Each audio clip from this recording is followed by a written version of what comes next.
nós falaremos sobre o tema da reconstrução pessoal, interior, psicológica, emocional e espiritual que precisa acontecer na vida de todo seguidor de Cristo.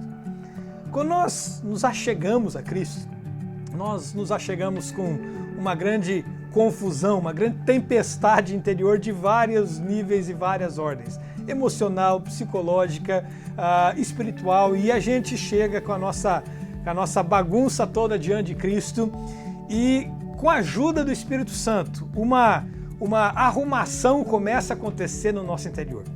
É o próprio Espírito Santo quem trabalha no nosso interior, ensinando-nos como organizar as ansiedades. Por exemplo, o texto de Filipenses 4,6, não andeis ansiosos por coisa alguma, é alguns dos conselhos, dentre vários outros, que vão nos ensinando como nós vamos gerir essas situações interiores. Mas a gente se achega diante de um texto da palavra que vai nos ser por base e vai nos ajudar na nossa reflexão, que é o texto de Provérbios 4:23. E diz assim o conselho de Provérbios: guarda com toda diligência o teu coração, porque dele procedem as fontes da vida.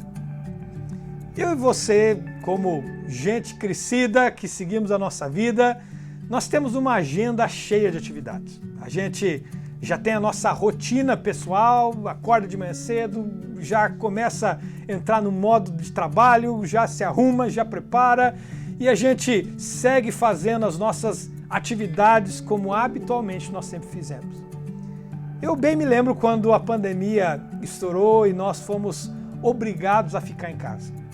No primeiro mês, muitos tiveram aquela sensação de férias da pandemia. Foi que coisa boa, ficar em casa, descansar dessa realidade.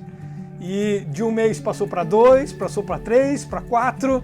E nós bem sabemos que um dos grandes desafios que nós tivemos que lidar na pandemia foi o desafio interior. Porque quando nós não tínhamos a obrigação profissional ou não tínhamos mais a ocupação profissional, vários de nós desocupamos várias áreas interiores na nossa vida.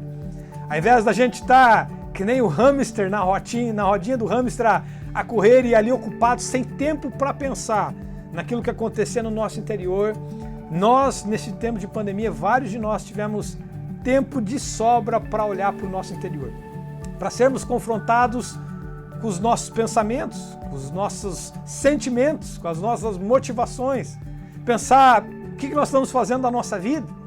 E nesse tempo de olhar para dentro, de conflito interior, vários de nós, quando olhamos para dentro, não gostamos do que nós vimos.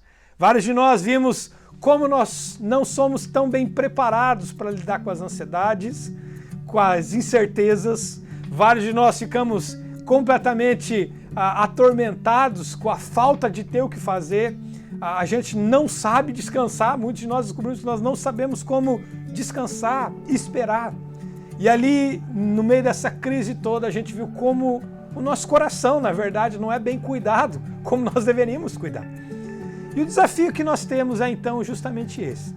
O desafio da gente estar não apenas nos tempos bons da vida, onde nós nem precisamos olhar para dentro e cuidar do nosso coração, mas quando a gente olha para dentro, a gente percebe que há áreas da nossa fé, do nosso interior, que a gente ainda não desenvolveu ainda um coração à prova das confusões, à prova das crises, um coração que passa as depressões e as vence, um coração que enfrenta as crises de cabeça erguida, não porque nós somos capazes, mas porque nós temos tudo que nos é necessário para passar bem, que é, primeiro, Jesus, a presença de Deus conosco e o conselho dele, que nos ajudará a passar pelos vales, até mesmo da sombra da morte, vitoriosos no final. Agora, como é que eu e você temos lidado com isso? Muitos de nós somos emocionalmente doentes, nós não sabemos lidar com as nossas emoções. Muitos de nós temos a autoestima como uma montanha russa e isso revela quão frágil é, na verdade, o nosso interior.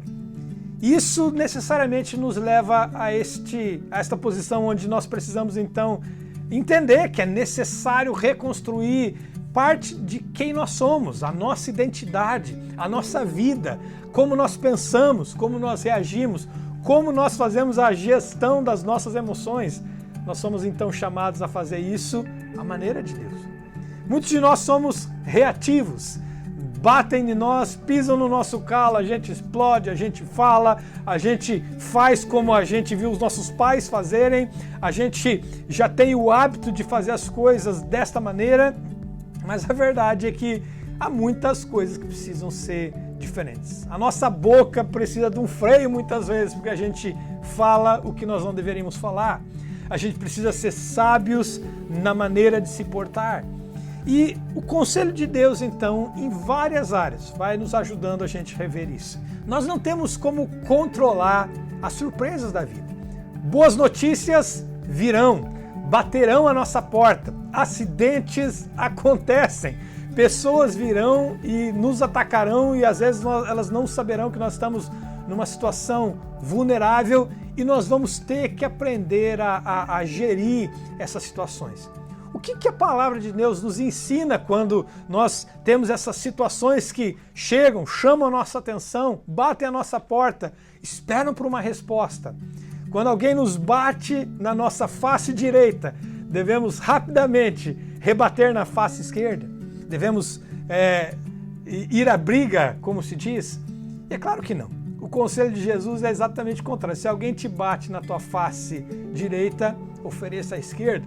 Em outras palavras, seja completamente lento na sua reação, não reage. Por que é para nós não reagirmos? Porque quando nós reagirmos, nós agimos de maneira impulsiva. Nós não apenas falamos o que é justo, mas falamos ainda o que é muito além e acabamos também ofendendo, machucando, nos expomos nessas situações. Por isso, um dos conselhos que a palavra já de Deus nos dá quando essas situações batem a nossa porta é: não reage, espere. Como que nós fazemos isso?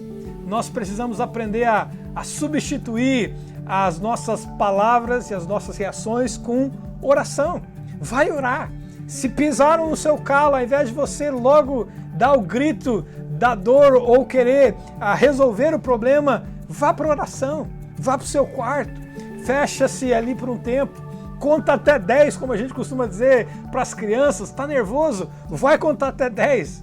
Mas na ideia de que você não vá logo para a reação do que está acontecendo.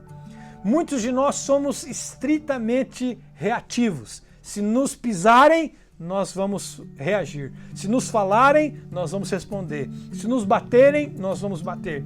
E muitas vezes nós tornamos a situação incrivelmente pior por reagirmos.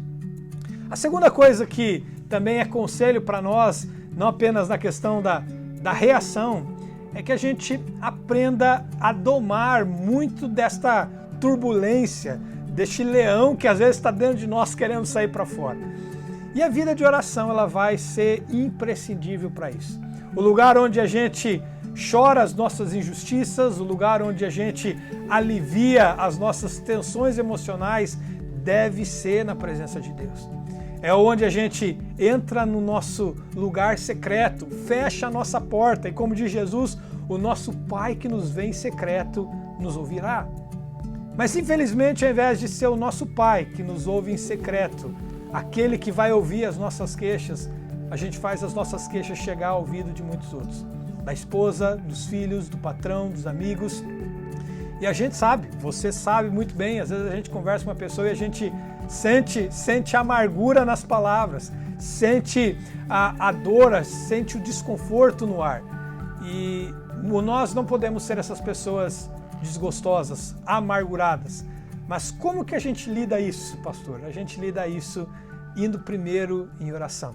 Vida devocional não é apenas para ter uma palavra, um alento para começar o seu dia, mas a vida devocional vai ser uma ferramenta poderosa para você fazer esse higiene interior, para você aliviar essas tensões interiores que vão assombrar a sua mente, seu coração e vão nos ajudar a digerir tudo isso que quer queira, quer não, está no nosso interior. No dia a dia, no trabalho, na família, na conversa, nós chegamos em casa muitas vezes, a gente capta o lixo emocional, o lixo psicológico e a gente está sobrecarregado, a nossa mente fica sobrecarregada. Precisamos fazer esse higiene interior. Infelizmente, como é que as pessoas hoje fazem esse higiene interior? Muitos vão para o Facebook, gastar 1 hora no Instagram, no Facebook, vendo notícia inútil, vídeos inúteis, para tentar limpar um pouco desse lixo interior. Mas o conselho de Deus é justamente esse, é que a gente entre no nosso quarto, feche a nossa porta e o nosso Pai que nos vê em secreto, Ele será aquele que nos responderá. Infelizmente, às vezes como cristãos, nós somos bons em saber o que nós devemos fazer, mas somos falhos na prática. É por isso que a reconstrução é este desafio. Quando que a gente vai redescobrir isso, esses caminhos que nos levam à vida? Quando que a gente vai aprender a limpar e a cuidar bem do nosso coração? Quando a gente, na prática, reconstruir as nossas rotinas e os nossos hábitos. Que eu e você possamos deixar o Senhor refazer-nos interiormente, porque há várias áreas dentro de nós que o Senhor vai fazer com que brotem rios de águas vivas e sejam lugares de prazer, lugares de contentamento, onde a gente vai olhar e vai nos sondar e vai falar: uau, eu tenho a paz de Cristo nessa área. Uau, eu lido bem hoje com as emoções. Uau, eu estou gerindo bem com o que a vida me dá e eu não fico carregando esse lixo todo que eu no meu interior, mas eu estou a cada dia também me aliviando e me livrando, tendo a presença do Senhor dentro de mim. Que você viva isso e a gente se alegre com esta reconstrução pessoal, no nome de Jesus. Deus te abençoe.